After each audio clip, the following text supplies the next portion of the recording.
반갑습니다. 잘 지내셨죠? 네, 감사합니다. 대답도 해주시고. 동계 캠프가 우리 목전에 3주 후에 어디 동계 캠프 말이 안 나오네. 동계 캠프가 준비되어 있는데 이번 동계 캠프는 우리가 마가복음으로 함께 PRS 소그룹을 어떻게 할 것인지 한번 실천해보는 그런 시간을 가질 겁니다. 그리고 장소도 좋은 곳으로 지금 이렇게 좀 더 알아보고 있거든요. 정말 여러분 깜짝 놀랄 겁니다. 어느 정도로 놀랄 거냐면 우리가 돈을 모아서 이걸 사야 되겠다. 미안합니다. 쓸데없는 소리를 또. 하여튼 그럴 정도로 좋은 곳으로 알아보고 있고 말씀 함께 읽고 말씀 듣고 그럴 수 있는 시간이 되면 좋겠습니다. 또 집회도 준비하고 있습니다. 위에서 함께 해주시면 너무 좋을 것 같아요. 그런 마음으로 한번 자리에서 일어나 보실까요?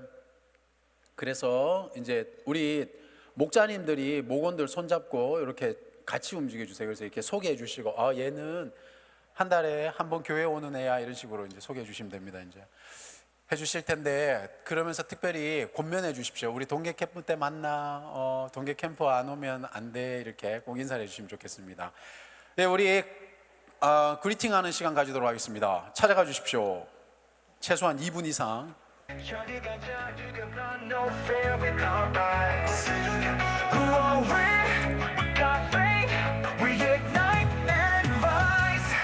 Marching forward 의심하여 지없이 we hold the line 불처럼 믿음 화상을 입으십시오. 세상은 전화를 걸고 우리는 넘어지지 않고 서서 싸우고 그래 큰 소리 고칩니다. We got God, we hold it tight.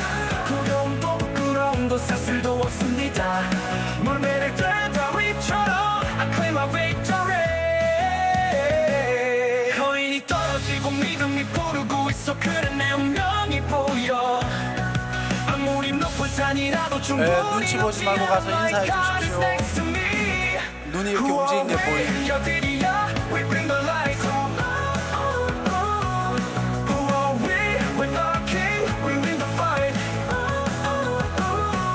우리에겐 열정이 있고 불이 있어 더 높이 더 높이 세상이 우리를 무너뜨리려고 할 때 우리는 더 세게 나가. 믿음은 너무 강해.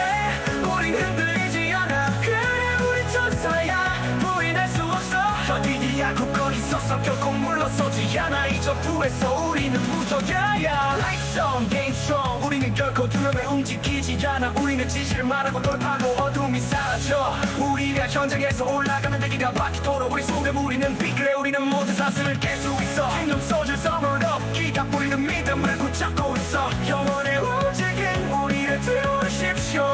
달리지 않아. 우린 숨겨져 있지 않아. 우린 계속 싸우고 있습니다.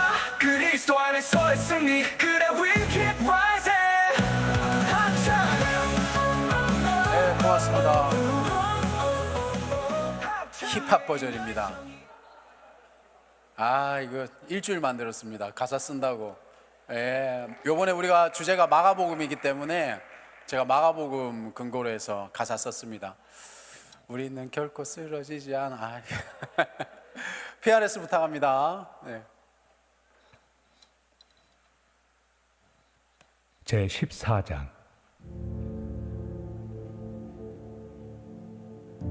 믿음이 연약한 자를 너희가 받되 그의 의견을 비판하지 말라. 어떤 사람은 모든 것을 먹을 만한 믿음이 있고 믿음이 연약한 자는 채소만 먹느니라. 먹는 자는 먹지 않는 자를 업신여기지 말고 먹지 않는 자는 먹는 자를 비판하지 말라. 이는 하나님이 그를 받으셨습니다. 남의 하인을 비판하는 너는 누구냐?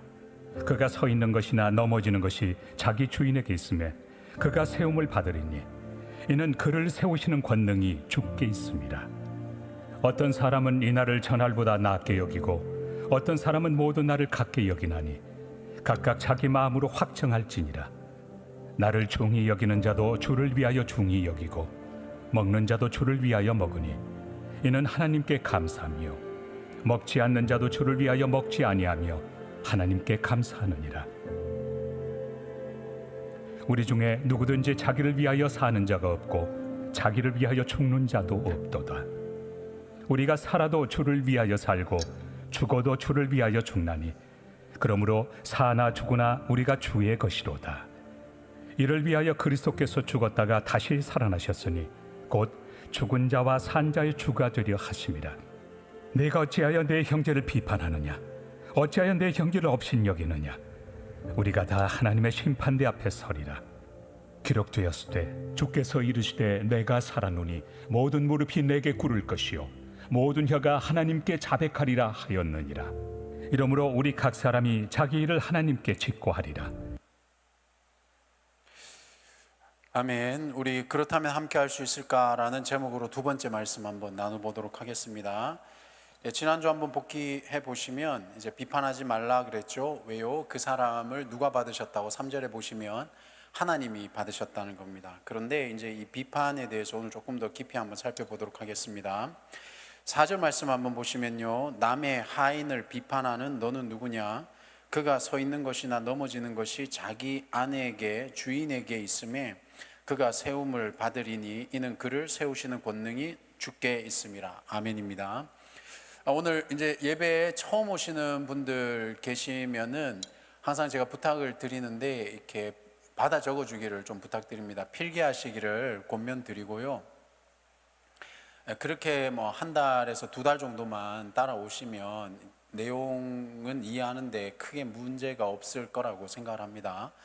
저도 최선을 다하고 또 새 가족이 뭐 이렇게 한 명이라도 좀 오는 날에는 분량을 좀 줄여서라도 하여튼 도울 수 있도록 하겠습니다. 근데 제일 중요한 거는 열린 마음과 빠른 손동작 그로 따라오시면 될 것 같아요. 제가 지난주에 우리 누구죠? 한 지체 한 분이 저한테 이렇게 필기 노트를 보여주셨습니다. 그래서 제가 감동받았어요. 엄청 열심히 적더라고요. 그래서 제가 감동을 받아서 이렇게 해야 되겠다. 우리 혹시 뭐 임원 회장님 어디 계십니까? 회장님 한번 이렇게 설교 노트 이런 거 있잖아요. 예, 그런 거 뭐 샘플 같은 거 한번 사명자들 이렇게 회의하셔가지고 설교 노트를 써서 요거 한 권씩 딱 쓰는 분들, 그런 분들을 저한테 오시면은 제가 뭐 이렇게 커피 쿠폰이라도, 예, 이거 안 놀라는구나. 문화상품권? 그럼 얼마나 반하는 거야 도대체? 이거 여러분은 내가 월급을 얼마나 탄다고 뭘 바래 도대체? 하여튼 제가 여러분들에게 최선을 다해서 섬길 수 있도록, 예, 이렇게 문상에 가까운 섬김을 하도록 하겠습니다. 그렇지. 박수 감사합니다. 복 받으세요. 예. 설교 이렇게 노트 해가지고 아시겠죠? 적어가지고 딱 가져오시면 제가 그분은 시상하고 우리 사진 한번 찍고 또 나름 인플루언스인 제 블로그에 올려드리도록 하겠습니다. 하여튼 감동입니다. 여러분 적으십시오. 적으면 은혜가 있을 겁니다. 머리만 해서는 안 돼요. 자, 그래서 여기 보면 남의 하인이라고 되어 있는데 우리 행위에 대한, 여러분 이 하인에 대해서 좀 이해를 해야 됩니다. 이 로마서가 쓰여지는 배경과 문화를 이해해야 되잖아요. 이때는 이제 종이 있었고 주인이 있었던 시대이거든요. 그러니까 이 하인에 대해서는 누가 이런 판단을 내렸을까요? 당연히 주인이겠죠. 그렇죠. 그래서 남의 하인, 그러니까 그 주인이 판단하는 겁니다. 이해되시죠? 그래서 남의 하인에 대해서 뭐 이래라 저래라 할 수 없는 거죠.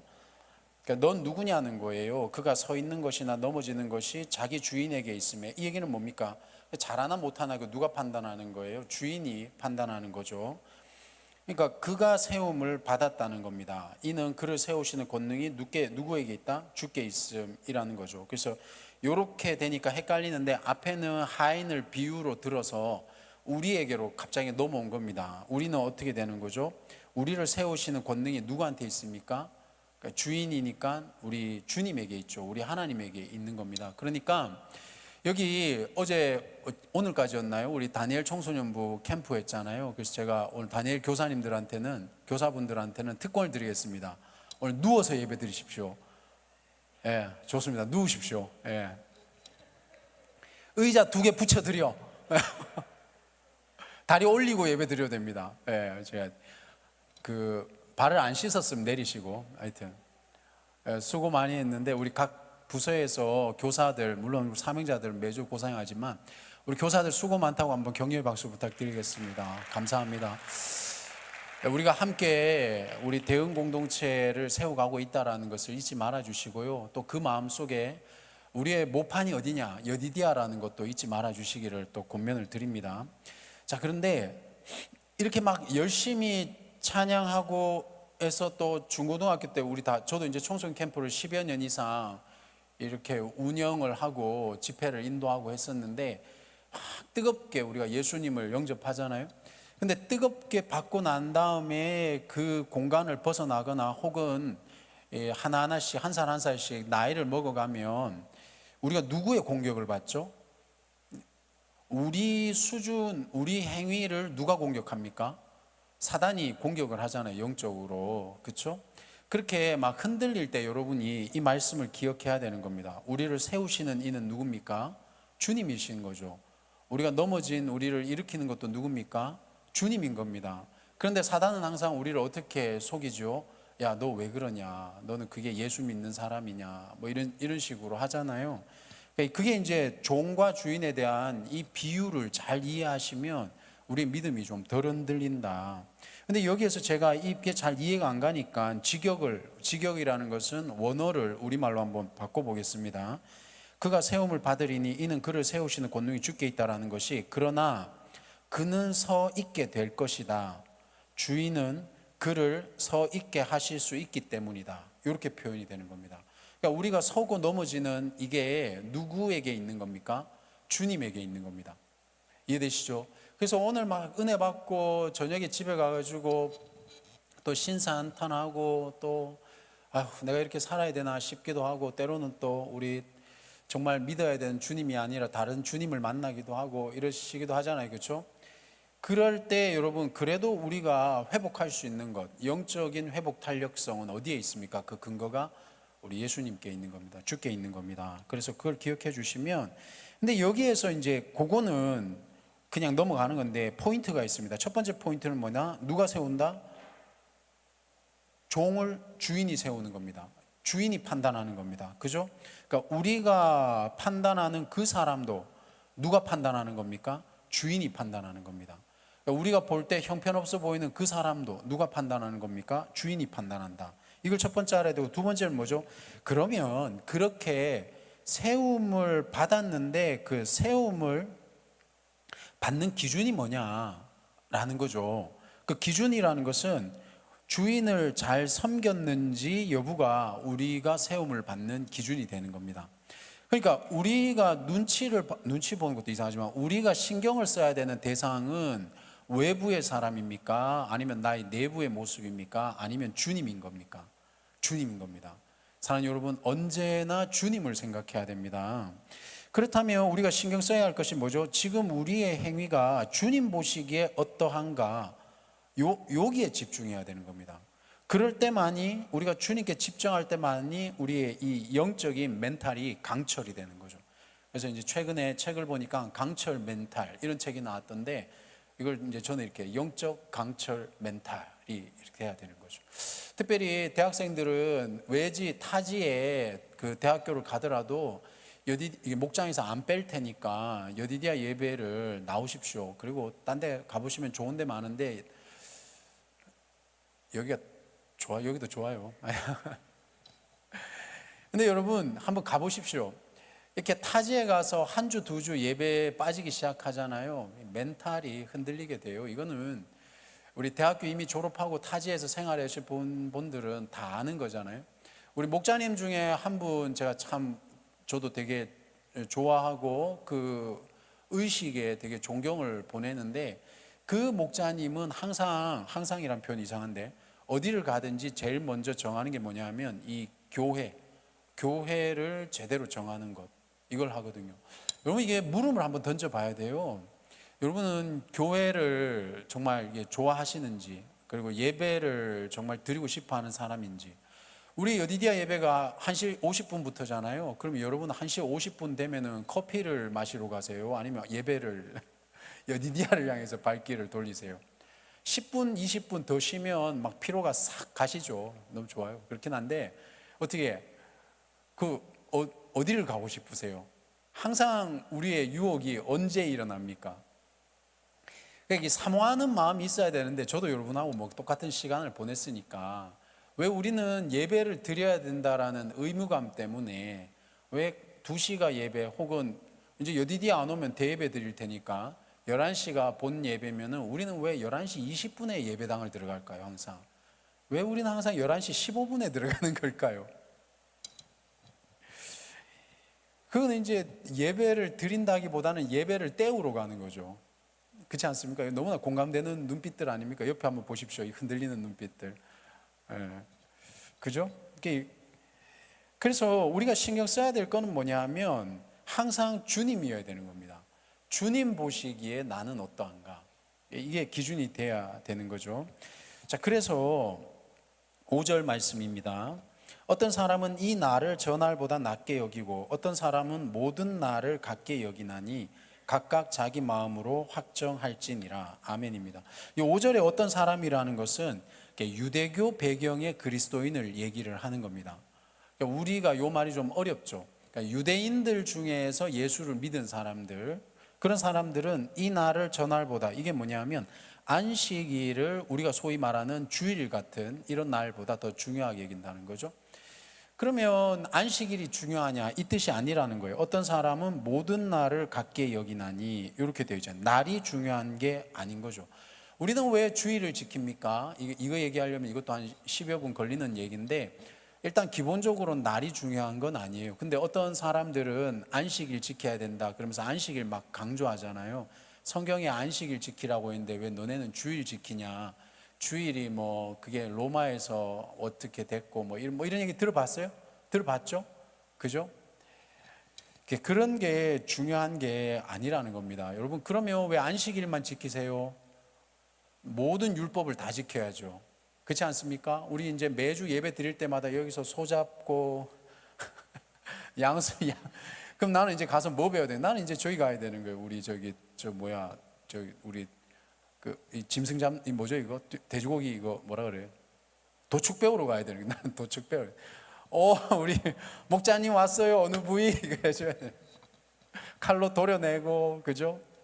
여러분은 매주 예배 올 때마다 몸에 피를 뒤집어 쓰고 여기다 이렇게 피 뿌리고 이렇게 기름 덮어 쓰고 이렇게. 그러니까 그게 아니잖아요. 우리에게 지금 중요한 거는 예수 그리스도이신 겁니다. 안식일 다음 날 그때 예수님이 뭐 하셨어요? 부활하셨잖아요. 그래서 주일을 지키는 겁니다. 그죠? 그 날이 중요한 게 아니라 우리는 누구를 기리는 겁니까? 예수님을 생각하는 거죠. 그래서 여기서 그 얘기가 핵심은 아닌데 각각 자기 마음으로 뭐 해야 된다? 확정하라, 이렇게 되어 있죠. 그러니까 이 각각 자기 마음으로 확정한다고 되는데 이 확정이라는 표현을 각각 자기 마음으로 확정을 제가 이제 직역을 하면 이렇게 됩니다. 적어 보시던가 그러면 이해가 더 잘 겁니다. 충분히, 확정이라는 것은 충분히 측정되어, 이런 뜻이 있습니다. 확정이라는 것은. 그래서 충분히 측정되어서 확정되어야 한다. 각각 자기 마음에 확정할지니라. 이 말의 뜻은 충분히 측정되어서 확정해야 된다. 그러니까 어떤 날이 중요하다, 저떤 날이 중요하다, 이것보다 더 중요한 것은 지금 이것이 우리가 그리스도 안에서 충분히 검증이 되었느냐, 이게 이제 중요하다는 거죠. 그리고 이걸 다르게 표현하면 그 각자의 확신을 이제는 그렇게 존중해 줄 수 있어야 된다, 이렇게 되는 거죠. 왜냐하면 자, 우리가 다 같이 예수님을 믿고 있지만 우리 여기 여디디아 안에도 어떤 사람의 수준과 어떤 사람의 수준은 차이가 날 수가 있잖아요. 그래서 예를 들어서 예배 시간이 2시인데 1시 50분에 오는 사람도 있고 어떤 사람은 2시 10분에 오는 사람도 있잖아요. 근데 저는 목사니까 그래도 우리가 예배 시간 지킵시다 이렇게 얘기를 하는 건데, 근데 우리 마음속에 1시 50분에 오면 저의 믿음은 어떠한가, 이렇게 감동이 되다 2시 10분에 오면 쟤는 예수 믿는 사람이 맞는가, 그걸 어떻게 하라고 해? 충분히 측정되어서. 걔가 오다가 저 인간 저 어디 또 가가지고 어디 저 커피나 마시고 왔겠지 이럴 수도 있는데, 실제로는 오다가 누구를 도와줬다거나 혹은 또 뭐 오다가 무슨 일이 있었을 수도 있잖아요. 그렇지 않습니까? 그래서 충분히 뭐 해야 된다고요? 우리가 확인할 필요가 있다. 함부로 이렇게 단죄하거나 이러면 안 된다는 거죠. 여러분, 근데 제가 지지난주부터 계속 얘기했지만 이 로마서 14장의 말씀이 제가 여러 가지 자료를 보면 볼수록 더 은혜가 되는 것은 뭐냐면, 이게 연약한 자나, 삑사리가 나서 미안합니다, 연약한 자나 믿음이 강한 자나 양쪽 다 계속해서 성장을 하지 않고는 이 말씀이 온전히 이해가 안 된다는 거죠. 믿음이 있다고 하는 사람은 그 믿음이 없는 사람을 함부로 판단해서도 안 되겠지만, 믿음이 연약한 사람은 스스로를 자꾸 그 수준 없는 상태를 합리화시키면 안 된다는 겁니다. 그래서 개인이 공동체로 가고 이 공동체가 예수 중심으로 가야지만이 우리는 성장과 변화를 일으킬 수 있다는 걸 제가 지금 3주, 4주째 걸쳐서 반복해서 말씀드리는 거예요. 개인만 생각하고 개인만 예수 안에 있고 개인만 신앙생활 하잖아요. 개인만 좋은 걸 하잖아요. 그거는 변화와 성장이 일어날 수가 아주 약하다. 그죠? 아주 연약한 겁니다. 그걸 한번 좀 생각해 보시면 도움이 되실 것 같습니다. 자, 그런데 이렇게 판단할 수 있는 근거와 기준이 뭡니까? 여기는 6절부터 7절, 8절까지의 그 근거가 있습니다. 정답부터 말씀드리면, 주를 위해서 한다면 우리는 앞에 있는 우리가 각각 자기 마음으로 확정할 수가 있는 겁니다. 무슨 말씀인지 이해되죠? 우리가 판단 내릴 수 있는 기준은 6절 이하입니다. 나를 중히 여기는 자도 밑줄 칩니다. 주를 위하여 중히 여기고, 먹는 자도 주를 위하여 먹으니 이는 하나님께 감사함이요, 먹지 않는 자도 주를 위하여 먹지 아니하며 하나님께 감사하느니라. 7절, 우리 중에 누구든지 자기를 위하여 사는 자가 없고 자기를 위하여 죽는 자도 없다. 8절입니다. 우리가 살아도 주를 위해 살고 죽어도 주를 위해 죽나니 그러므로 사나 죽으나 우리가 주의 것이로다. 믿으시면 아멘입니다. 기준이 뭡니까? 주를 위하여. 그렇죠? 주를 위하여, 주를 위하여. 살아도 주를 위해 살고 죽어도 주를 위해 살고 자기 위해서 사는 자가 없고, 그렇죠? 죽어도 자기를 위해 죽는 자가 없고, 그렇죠? 주를 위하여, 주를 위하여. 그러니까 확인되어야 될 것은 우리 스스로에게도 뭐가 확인되어야 되는 겁니까? 내가 지금 주를 위해서 오늘 커피숍을 갔느냐? 내가 지금 주를 위해서 1시 50분에 왔느냐? 내가 지금 주를 위해서 2시 20분에 왔느냐? 이게 중요한 거예요. 주를 위해서. 그렇죠? 이거 참 재밌는 표현인 겁니다. 여러분, 예수님께서 비유를 드신 것 중에 이 어떤 반석, 돌에 대해서, 예수님이 걸릴 돌에 대해서 스스로 비유를 드셨는데, 예수님이 떨어져서 우리가 깨질 것이냐, 아니면 예수님이 눈앞에 있어서 내가 그 돌부리에 걸려 넘어질 것이냐, 이런 이제 비유를 드신 게 있는데, 성경을 좀 읽어보신 분들은 알겠지만 이게 참 재밌는 비유입니다. 여러분, 우리 스스로가 누구를 판단하기 이전에 예수가 기준이 되잖아요. 그러면 그 예수님 때문에 내 삶이 이게 막 귀찮아지는 사람은 그 예수님에 걸려 넘어지는 사람인 거죠. 그런데 그 예수님 때문에 내 자아가 깨지게 되면 나의 기준은 어떤 기준인 겁니까? 예수가 기준이 되는 거예요. 그래서 내게는 뭐가 일어날 수 있는 거죠? 변화와 성장이 일어날 수 있게 되는 겁니다. 그러니까 이게 들을 기 있으시기를 부탁드립니다. 성경을 좀 많이 같이 보시면 좋고, PRS 열심히 하고 계시죠? 자, 그런데 여기 살아도 8절입니다. 살아도 주를 위하여 살고 죽어도 누구를? 주를 위하여 산다 그랬는데, 이것은 이렇게 되는 거죠. 비록 신앙생활의 스타일은 달라도 이렇게 서로 용납할 수 있는 기준이 뭐냐라고 질문을 한번 던져보면 분명하죠. 중심인 겁니다. 중심이 뭐라고요? 주를 위하여라는 중심만 분명하다면 우리의 스타일이 본질은 아니다라는 거죠. 제가 이제 누구 예를 들 수 있겠지만, 이게 뭐 이제 어찌됐건 만만한 게 이제 저니까, 저의 스타일이 본질은 아니잖아요. 그렇죠? 그러니까 이 스타일 가지고 얘기할 것 같으면 저도 할 말이 많거든요. 마음에 안 드는 스타일 때 막 수두룩 하거든요, 진짜. 그죠? 근데 스타일이 본질은 아니잖아요. 그러니까 본질은 뭡니까? 주님이 본질인 겁니다. 그래서 나는 누구를 위해서 사는가? 나는 무엇 때문에 일을 하는가? 나의 신앙 행위는, 그리고 나의 이 신앙의 대상과 목적은 누구인가? 그죠? 이 질문이 결국에는 본질을 내게 된다라는 겁니다. 여러분, 제가 이걸 좀 이게 묵상하면서 정리해 봤습니다. 이게 주를 위하여라는 말이 저한테는 이제 단순한 문제는 아닙니다. 여러분들도 여기 계신 모든 분들도 마찬가지여야 되는 겁니다. 이 질문은 계속해서 물어야 하는 내용이고 계속해서 스스로 점검해야 되는 내용입니다. 제가 이제 한 4주 전에도 그 얘기를 했지만 사랑하자, 이거는 행위잖아요. 그렇죠?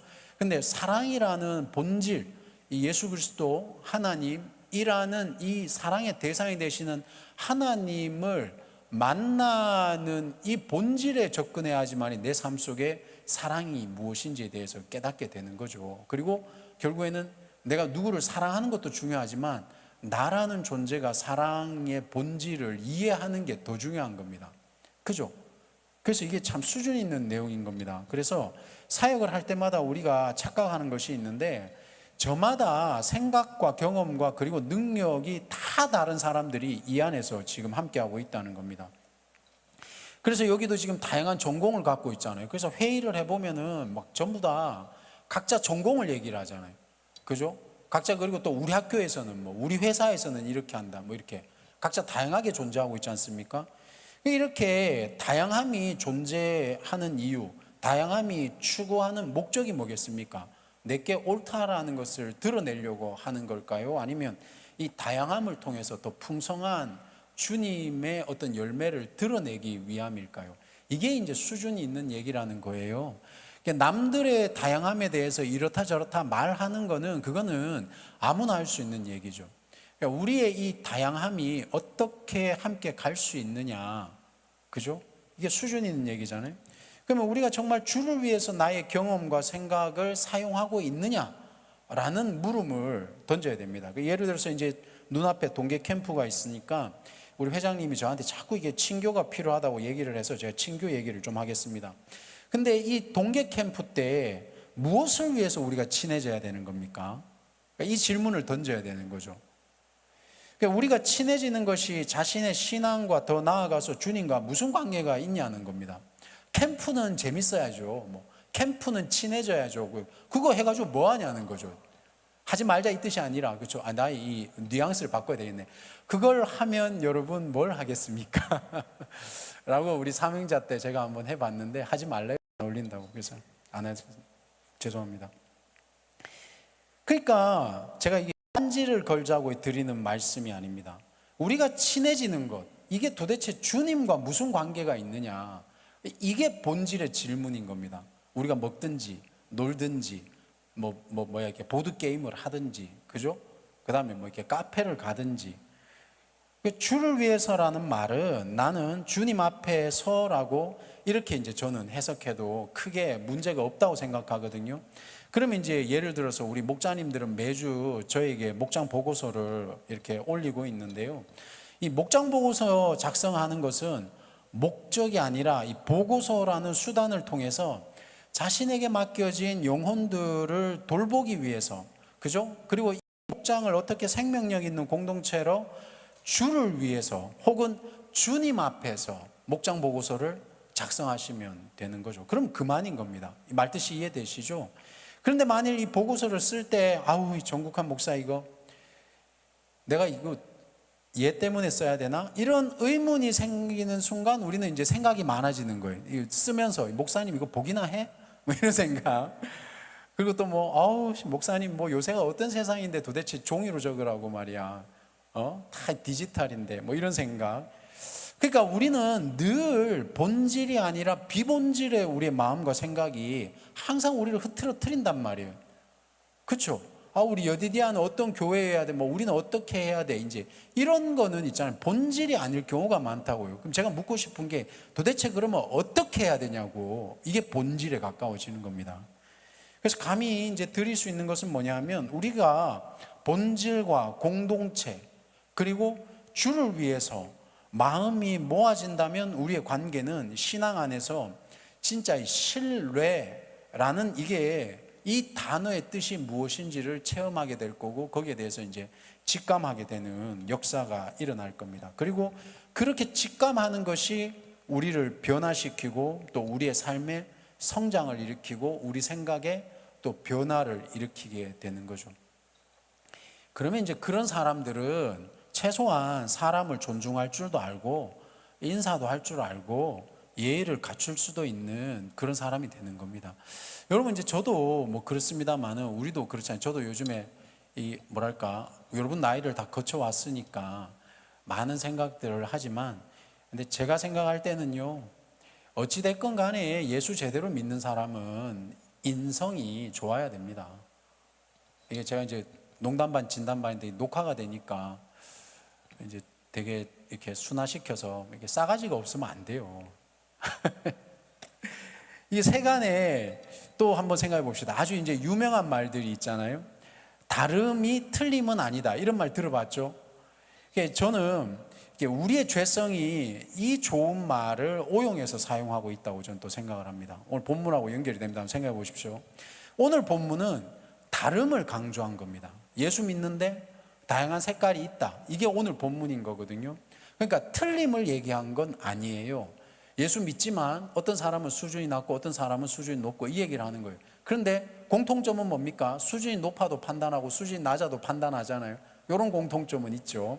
근데 틀림이 아니라 이걸 얘기를 하는 거죠. 근데 우리의 연약함은 어떤 데 있습니까? 나의 틀림을 다름으로 해석하고 합리화시키는 우를 범하고 있다는 겁니다. 이건 마치 죄성과 같은 거예요. 죄인데도 죄라고 여기지 않죠. 우리가 죄라고 여기는 순간 우리의 삶이 모든 게 불편해지거든요. 그렇죠? 이런 우를 우리가 범할 수도 있다. 그래서 잘 이해해야 되는 겁니다. 어떻게? 다름은 다름이고 틀림은 틀림인 겁니다. 내 틀림을 다름이라고 얘기를 하면 우리는 거기서 벗어날 수가 없어요. 그죠? 예. 진짜 내가 다른 건지 내가 틀린 건지 이거는 누가 얘기하기 전에 하나님 앞에서 우리가 스스로를 점검할 수 있으면 최고의 수준이겠소. 공동체가 왜 존재하는 겁니까? 그것이 다른 건지 틀린 건지를 감히 조심스럽게 이 앞에다가 이제 예수라는 돌뿌리를 놓고 이 돌뿌리가 나를 무너뜨리는지 아니면 내가 그 돌뿌리에 걸려 넘어지는지 이거를 이제 측정하게 되는 거죠. 목장 같은 경우에 이럴 수 있습니다. 나 이 목장 마음에 안 들어요. 옮겨주세요. 뭐 이럴 수 있잖아요. 충분히 그럴 수가 있어요. 근데 여기에서 1년, 2년, 뭐 3년, 4년, 5년은 그럴 수가 있는데 이게 나이를 먹고 좀 수준이 됐잖아요. 본인도 그 수준이 있으니까 수준이 낮은 애들한테 이제 보기 싫으니까 옮기고 싶고 이럴 수 있지 않습니까? 그런데 계속해서 옮겨달라고만 얘기를 한다고 한번 생각을 해보세요. 그죠? 그러면 어떤 사람은 태어날 때부터 좋은 사람이 있습니까? 물론 그런 사람도 있긴 해요. 예, 제가 볼 때는 그게 아니잖아요. 우린 계속해서 달라져야 된다고요. 그죠? 그렇지 않았으면 이 성경이 매년 다른 버전으로 성경이 나와야지 어떻게 같은 말씀을 매년 읽습니까, 우리가? 그죠? 이 진리의 말씀이 존재한다라는 것은 말씀은 기준이요. 이 기준에 따라서 우리의 삶과 수준이 계속해서 변화되고 달라져야 된다. 이런 거 아니겠습니까?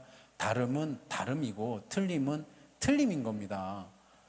남의 틀림은 보면서 나의 틀림은 다름이라고 얘기를 하면 안 된다는 거예요. 많지는 않지만 요즘에 최근에 이제 종종 학부모님들이 저한테 와서 감사 인사할 때가 있어요. 근데 왜 그러냐면 이 자녀들의 잘못을 성경적인 가치관으로 변화하고 성장하도록 가르쳐야 되는 것이 그게 교회가 해야 되는 일이잖아요.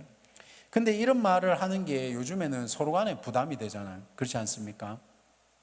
그래서 제가 지난주에도 그런 말씀을 드렸지만 여러분 그냥 나의 기준으로 마음껏 사는 거 그것도 정말 좋은 건데요. 내 주변에 어른이 없다, 어른다움이 없다, 지혜가 없다. 이거 정말 슬픈 일이에요. 제가 이제 한 2주 전인가요? 장로님한테 어떤 문의를 드려서 장로님의 그런 지혜를 배운 적이 있었는데요. 저도 이제 나이가 적은 나이는 아니거든요. 적은 나이는 아닙니다. 이 뭐라고 표현해야 되나? 여러분이 이렇게 오해해서 듣지 마십시오. 오해해서 듣지 마시고 제가 갖고 있는 생각이니까. 저 원래 되게 솔직한 사람이에요. 근데 이게 솔직하니까 오해가 많이 생겨서 별로 안 솔직해지고 있는데, 저는 이제 개척 사역을 한 18년, 19년 하고 살았거든요. 그러니까 뭐 어떨 때는 한 달 동안 사람 한 명도 보지 못한 때도 있어요. 그러니까 선교지가 뭐 따로 없어요. 뭐 나가도 누가 대화 걸어주지도 않고. 하여튼 뭐 그런 환경 속에서 살았는데 그때는 그런 마음이 있었어요. 여기서 버티다 죽는 게 주님을 위한 길이다. 뭐 이런 생각 가지고 살았었거든요. 근데 이제 나중에 제가 어떤 일들을 겪으면서 그런 생각을 했죠. 어떤 면에서는 나의 고집이 주님이 내게 주신 이 말씀을 거절한 것 아닌가? 이런 깨달음을 얻은 게 있었어요, 수해 전에. 그래서 그때부터 생각이 좀 달라지고 또 사역에 대한 관점들도 좀 달라지고. 그러니까 사람은 늘 이렇게 변하는 겁니다. 근데 그 기준은 뭡니까? 주님이라는 거죠. 그래서 제가 여러분들하고 저는 평생을 같이 하고 싶은 마음은 있지만 이 프로팀 같은 경우에는 좋은 성적을 내기 위해서 감독을 바꾸잖아요. 그렇지 않습니까? 제가 이제 그 사역의 철학이 바뀐 게 그런 면들인 겁니다. 저는 하나님, 그러니까 누가 나를 버릴 수는 있어도 내가 먼저 버리지는 않습니다. 진짜. 그런데 나에게 맡겨진 영혼에 대해서 내가 정말 최선을 다해야 된다. 이 생각을 갖고 살긴 하지만 그러나 우리 여디디아 공동체가 만일에 조금이라도 정체가 된다라든가 이런 일이 있을 때는 제 마음속에는 그렇다면 바뀌어야 된다. 내가 여기서 욕심낼 게 아니다. 무엇보다 중요한 것은 우리 공동체다. 이런 생각을 가지고 있는 사람인 겁니다. 오늘 우리 사모가 오늘 여기 이 자리에 없기 때문에 사모 몰래 얘기를 하는 겁니다. 그렇게 해서 이제 생각이 좀 바뀐 게 있거든요. 근데 여러분 이렇게 생각도 바뀌고 하지만 사람이 있잖아요. 옆에서 누군가가 지혜를 주는 정말 신뢰할 수 있는 사람이 있다면 여기 대학생들 잘 들으세요. 여러분들 저하고 친해지면 진짜 여러분한테 도움이 될 겁니다. 제가 우리 여디디아 대학생들 정말 좀 이게 오히려 여디디아에서 대학생들을 많이 못 만나서 너무 아쉬운데 18년 동안 전 대학생들하고 살았거든요. 여러분들의 10년, 15년 후 최소한 어떻게 삶이 바뀔지 저는 대충 알아요, 그냥. 근데 내 곁에 안 와.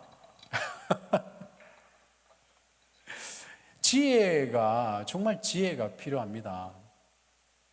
그게 정말 중요해요. 저도 시간이 지나 보니까 내 곁에 그런 지혜가 있는 사람이 있었다면 나의 삶이 얼마나 바뀌었을까 이런 생각을 많이 하게 되는 거거든요. 그러니까 부모님들이 그런 생각을 하시는 분들이 있어요. 그런데 이제 여디디아 예배를 드리고 집에 가서 엄마 아빠랑 이런 얘기들을 하나 봐요. 근데 얘가 생각이 바뀌고 삶의 태도가 바뀌고 이런 걸 부모님이 느끼시는 거예요. 근데 더 놀라운 건 뭔지 아십니까? 여러분, 사랑하는 여러분, 부모님들은 여러분들과 대화하기를 원하세요. 이게 지금 청소년 집회 같으네. 부모님들은 여러분을 기다리세요. 제가 이제 더 적극적으로 권면 드릴게요. 여러분 주변에 좋은 선배 혹은 좋은 대화자 혹은 좋은 신앙의 어떤 사역자 이런 사람이 있을 수 있겠죠. 근데 그 사람이 정말 괜찮은 사람이냐 아니냐, 하나님의 사람이냐 아니냐를 구분하는 기준은 여러 가지가 있겠지만 저는 어떤 기준을 보냐 하면 부모와 자식을 이간질하는 사역자나 선후배는 그건 좋은 사람이 아닙니다.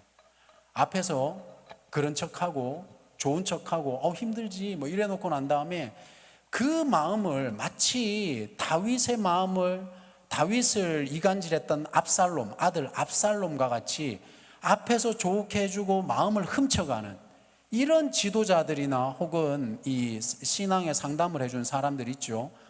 조심하셔야 됩니다, 여러분. 근데 조심하셔도 여러분은 구분을 잘 못할 겁니다. 네, 그래요. 하여튼 이게 잘 들으세요, 여러분. 여러분 집에 가서 부모님하고 대화하셔야 돼요. 기다리고 계시다니까요, 집에서는. 여러분하고 얘기하고 싶어요, 진짜. 물론 이제 저 같은 경상도 아빠는 개그도 있잖아요. 밥 먹자 이런 거. 그거밖에 말 못하지만 전 진짜 이 시대의 안타까움이 뭐냐면 가정이 깨져가고 있다. 그리고 아버지의 권위가 무너져가고 있다. 그죠? 도대체 아빠라는 사람이 집에서 뭐냐 이거지. 그런 것에 대한 감사를 느낀 부모님들이 저한테 와서 고맙다 그래요. 제가 고마운 게 아니죠. 여러분들이 하나님의 전국한이 인격이 된 게 아니잖아요. 이걸 말씀으로 받아들인 거 아닙니까? 하나님의 말씀을 여러분들이 듣고 그것을 씹어 먹으니까 변화된 여러분의 모습이 입으로 고백이 되는 거잖아요. 그래서 대화가 이루어지는 거예요. 그죠? 이것도 상호간에 부모는 태어나서부터 기술을 배우나요? 자식이 뭐 저런 부모가 있냐 이런 것 같지만 부모 입장에서도 뭐 저런 자식이 있나 싶을 때도 많거든요. 이게 상호간에 대화하셔야 되는 거죠. 그래서 사랑하는 여디디아 여러분, 그러니까 우리는 신앙에 대해서 좀 진지해질 필요가 있어요. 진지해지면 아까 그런 변화가 일어난단 말이에요. 그러니까 이건 취미 생활로 즐기는 것이 아니기 때문에 우리의 기호에 따라서 적당하게 하는 게 신앙은 아니다. 그런데 이제 삶을 살수록 저도 그렇지만 회의감이 드는 게 이게 사실입니다. 이 신앙인이라고 해도 혹 신앙을 가지고 먹고 산다고 해도 우리의 삶이 너무나 껄렁거리가 일수란 말이에요. 안 바뀐다는 거지. 가치관은커녕 행동과 감정이 바뀌지 않는 것. 이게 이제 저와 여러분 우리의 현실 아닙니까? 그죠? 더군다나 이 주위에서는 가뜩이나 나도 짜증나 죽겠는데 놀리잖아요. 야, 뭐 그렇게 심각하게 사냐? 너 뭐 그렇게 신앙이니 뭐 너만 예수 믿냐? 뭐 이런 얘기 있잖아요. 저는 그런 말 들을 때 진짜 막 짜증이 엄청나요, 진짜. 아니 그렇게 세상 사람하고 별 차이도 없는 신앙생활을 할 걸 우리가 뭐 하려고 지금 매주 모여가지고 몇 시간씩 이 짓을 죄송합니다. 이러한 행위들을. 그러니까 주를 위해서라는 단어 속에는 이러한 진지함이 묻어 있다라는 겁니다. 우리의 신앙과 삶에 대해서 고민과 물음을 던지는 내용이 이 행간에 묻어 있는 거예요. 주를 위해서, 주님 앞에서. 그래서 이 다른 틀림을 합리화하는 그런 행위를 해서는 안 된다. 진지하게 확인해서 아까 그 구절 다름을 발견하고 그리고 우리가 어떻게 해야 되는 겁니까? 이 공동체의 연약한 자들을 기다려줄 수 있어야 된다는 거죠. 자, 조금만 말을 빨리 해가지고 20분 안에 마칠 수 있도록 노력해 보겠습니다. 한번 어깨를 이렇게 풀어주시겠습니까? 명섭이 왜 시계를 보고 막 사랑해요 우리 명섭이. 네. 자, 그래서 10절 한번 보십시오. 내가 어찌하여 10절 아니죠? 9절이죠. 그죠? 예, 9절입니다. 이를 위하여 그리스도께서 죽었다가 다시 살아나셨으니 곧 죽은 자와 산 자의 주가 되려 하심이라. 여러분 이제 질문을 던져야 되는 거죠. 이 이를 위하여가 뭡니까? 주의 것이 되기 위해서 이렇게 받아지는 겁니다. 문구가 연결되죠. 다 아는 척해도 다시 한번 집에 가서 읽어보세요. 이거 다 생소하게 느껴질 거예요. 그래서 이 그리스도가 오신 이유가 뭡니까? 예수가 오셔가지고 그거 보면은 십자가에 죽으셨잖아요. 죽으셔서 부활하신 이유가 뭡니까? 앞절에 있는 겁니다. 우리를 8절에 보면 주님의 것으로 삼기 위해서 이를 위하여 주님이 우리한테 오신 겁니다. 우리가 그런 존재라는 거예요. 별 하찮아 보인 것 같아도요, 주님이 우리를 위해서 죽으려고 오신 존재인 겁니다. 그리고 그렇게 죽으셔가지고 끝이냐? 그게 아니죠. 하나님의 종으로 세우기 위해서 오신 겁니다. 여기에 오해가 있을 수 있죠. 종으로 세웠다는 건 뭡니까? 막 심부름 시키려고? 그게 아니죠. 하나님의 일을 하게 하기 위해서. 더 좋은 표현으로는요, 하나님께서 우리로 하여금 그분의 동역자로 우리를 만들어 주신 겁니다.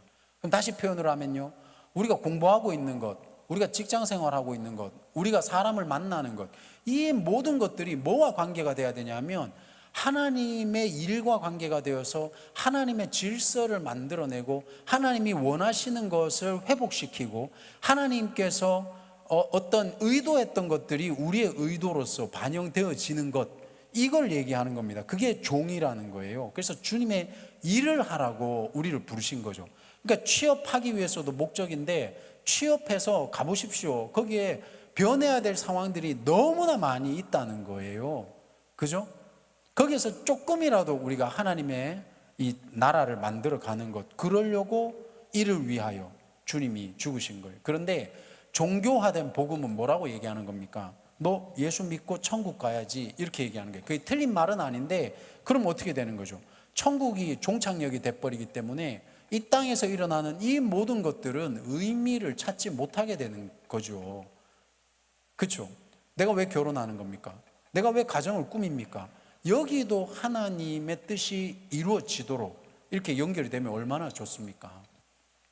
그런 사람이 아름다운 사람이라는 겁니다. 대화를 할 때 그런 말이 통하는 사람을 만나시기를 주님의 이름으로 부탁드립니다. 자, 그래서 10절 보시면 내가 어찌하여 내 형제를 비판하느냐, 어찌하여 내 형제를 업신여기느냐, 우리가 다 하나님의 심판대 앞에 서리라.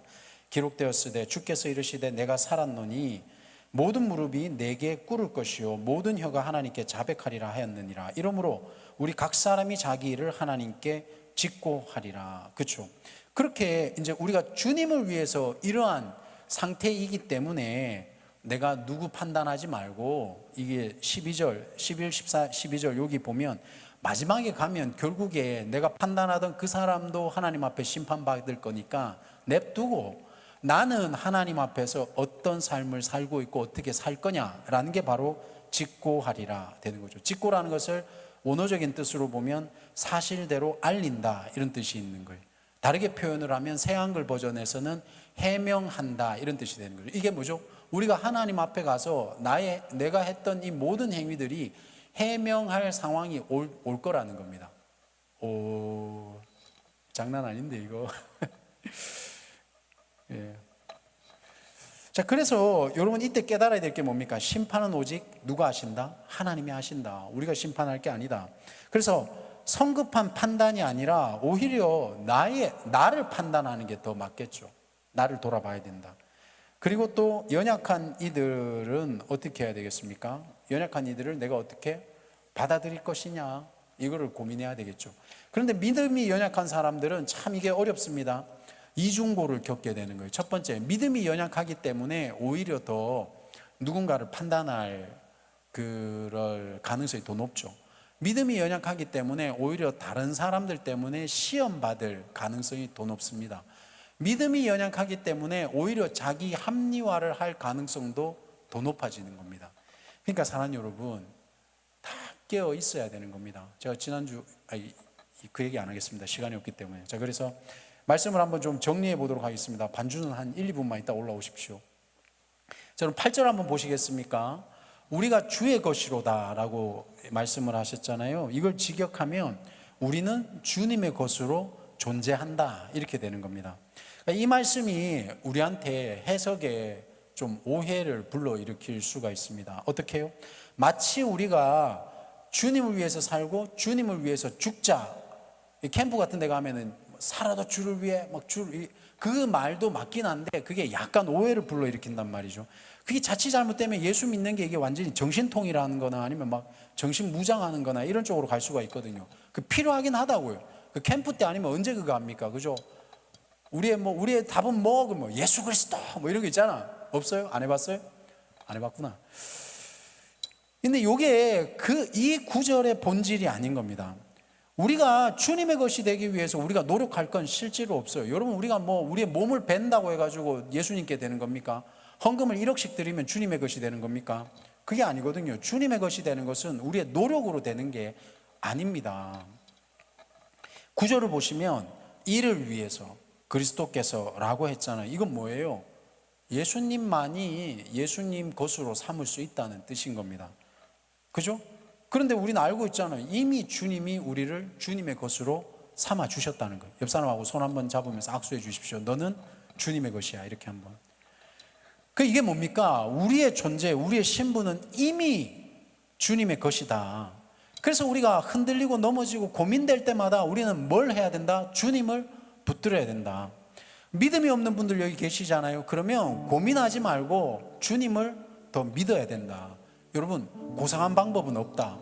돌을 닦아서 예수를 믿는 게 아니라 주님이 하신 일과 주님이 하신 말씀과 그 주님을 믿는 겁니다. 그래서 제가 부탁드린 겁니다. 제발 믿으십시오. 다른 건 없다. 그러면 목사님, 믿음의 끝입니까? 아니죠. 제가 아까 말씀드렸듯이 오늘 본문은 믿음, 즉 상태를 말하는 게 아니라 수준을 얘기하고 있다. 다르게 표현하면 퀄리티, 우리의 질을 얘기를 하고 있다. 그러니까 믿음의 종류와 수준이 다양하니까 진지하게 생각하면서 연약한 자를 어떻게 하라고요? 용납하라 라는 게 오늘의 말씀인 거죠. 그러니까 수준을 말하면 저는 이게 참 생각이 나더라고요. 누가복음 15장에 보면요, 이게 집 나간 아들 얘기가 나오잖아요. 그게 잃은 아들에 관한 얘기인데, 거기 둘째가 어떤 사람입니까? 재산 들고 다 나가가지고 그 다음에 탕진 다 하고 막 창녀 다니다가 술 마시고 놀다가 그 다음에 이제 죽게 됐구나. 그래서 집으로 돌아오는 거잖아요. 이걸 이제 말씀을 잘못 보는 사람은 어떻게 생각합니까? 그렇지, 인생 한 방인데 나도 저렇게 놀다가 돌아가면 되잖아, 이렇게. 나한테 돈이 없어가지고 쓸 돈이 없구나. 이게 말씀을 제대로 보는 거 아니잖아요.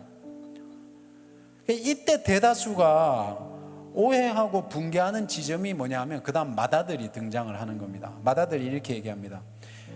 아버지, 여러 해 동안 아버지를 한 번도 말씀을 어긴 적이 없이 아버지 말 듣고 살았는데 나한테는 염소 새끼도 주지 않아 놔놓고 이런 거지 같은 인간을, 이런 인간이 돌아왔다고 지금 잔치를 베푸십니까? 분노가 일어나는 거예요. 분노가. 여러분들이 안 그런 것 같아도 교회 안에서 우리가 어떤 일을 하다가 누군가가 세워지는 거 보면 질투하잖아요. 나의 자리가 없어지는 것 같으면 질투하잖아요. 나의 자리가 없어지면 그것은 그 사람이 하고 나는 다른 걸 개척할 생각은 안 하고 내 존재가 없어지는 것 같으면 질투하잖아요. 그게 뭡니까? 이 맏아들의 얘기는 맞는 말이지만 수준의 문제가 있다는 거예요. 이해가 되세요? 말이 틀린 게 아니라 수준이 어떤가, 이걸 살펴야 되는 겁니다. 이거는 우리가 다양하게 겪을 수가 있는 얘기인 겁니다. 어떤 사람이 어떤 말을 하잖아요. 틀린 말은 잘 안 합니다. 사람들이. 수준이 문제라는 거지 말이 틀린 게 아니잖아요. 그리고 또 도대체 무슨 의도로 그런 얘기를 하는 거야. 이게 수준이 문제라는 거지. 수준. 그걸 살피라는 거예요. 그래서 31절에 아버지가 이렇게 얘기합니다. 얘야, 너는 항상 나하고 함께 있었으니 내 것이다, 내 것이다, 이렇게 얘기하잖아요. 수준 얘기하는 거죠. 이 말이 뭐예요? 맏아들의 존재를 얘기하는 겁니다. 야, 뭔 소리 하냐, 이게 다 네 건데.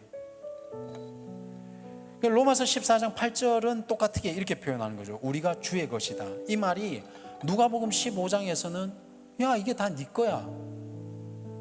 무엇이 문제인 겁니까, 여러분? 맏아들은 맏아들이라는 존재를 누리지 못하고 있는 거예요.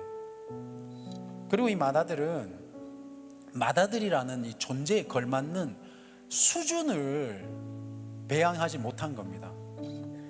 그 자기 말대로 아버지의 살림을 창녀들과 함께 삼켜버린 이 동생과 자신을 비교하는 이런 안타까운 상황이 되는 거예요. 나는 맏아들인데 이 허랑방탕한 인간하고 자기 수준을 비교하게 되는 거죠. 그러니까 그 비교의 결과는 어떻게 되는 겁니까? 스스로가 비참해지고 아버지의 마음도 모르고 이렇게 되는 거예요. 여기 이제 우리 모태신앙들 혹은 여기에 PK들, 목사님 아들 저는 캠프 많이 다녔거든요. 근데 이제 캠프 같은데 이런 데서 보면 나눔하는 거 이런 거 들어보면 가슴 아플 때가 되게 많아요. 대부분 자기 상처를 극복 못했는데 남과 환경들을 탓하면서 합리화시키는 이런 얘기들을 참 많이 하거든요. 근데 여러분, 제가 여기 우리 모태신앙 분들한테 말씀드릴게요. 여러분의 수준은 맏아들이라니까요. 근데 그게 별로 대단한 것 같지 않게 느껴지죠. 이게 누가복음 15장에 나오는 맏아들하고 똑같은 겁니다. 이미 하나님께서 여러분들한테 원하시는 거는 야, 너 이미 이게 다 네 거야. 이제는 수준에 걸맞게 자꾸 자라가라. 이걸 원하고 있는데 중학교 1학년이 돼도 가감승제 배우고 있고, 중학교 2학년이 돼도 덧셈 뺄셈 배우고 있고, 중학교 3학년이 돼도 덧셈 뺄셈 배우고 있고, 이러면 어쩌자는 겁니까 이게. 그러니까 우리가 함께 할 수 있겠습니까? 함께 하려면 결국엔 우리의 수준의 문제다. 누가 누구에게 수준을 요구하지 말고 심판대 앞에서 자신의 수준만 생각하자. 그렇게 해서 그리스도의 수준으로 우리를 끌어올리는 것, 그러니까 주님과 주님의 몸된 교회 공동체를 생각하는 것, 이것이 결국에는 우리로 하여금 이렇게 하나 되게 만들고 또 우리의 삶을 변화시키게 할 수 있다라고 생각을 하는 겁니다. 사랑하는 여러분, 한번 오늘 목장 모임 때 질문을 한번 던져보십시오. 우리는 함께 할 수 있을까? 그 얘기는 뭐예요? 우리는 언제 싸웠지? 우리는 언제 남이 됐지? 내가 그죠? 누가 내가 이렇게 꼴보기 싫었지? 이런 거. 기도하겠습니다.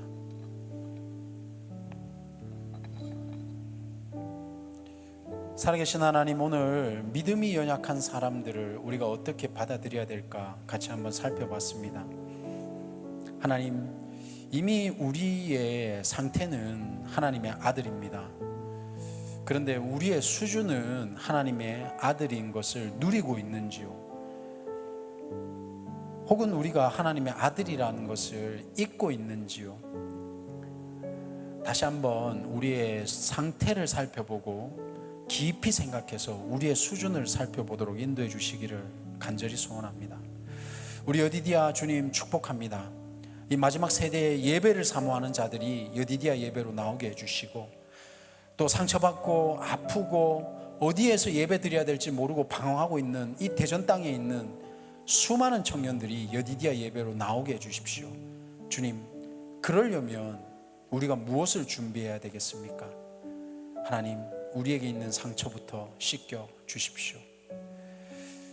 지금은 우리 주 예수 그리스도의 은혜와 하나님의 사랑하심과 성령의 동행하심이 오늘 우리의 상태를 직시하고 수준 있는 아들로 거듭나기를 원하는 우리 여디디아 머리 위에 지금부터 영원까지 함께 하시길 예수님의 이름으로 간절히 축원하옵나이다. 아멘.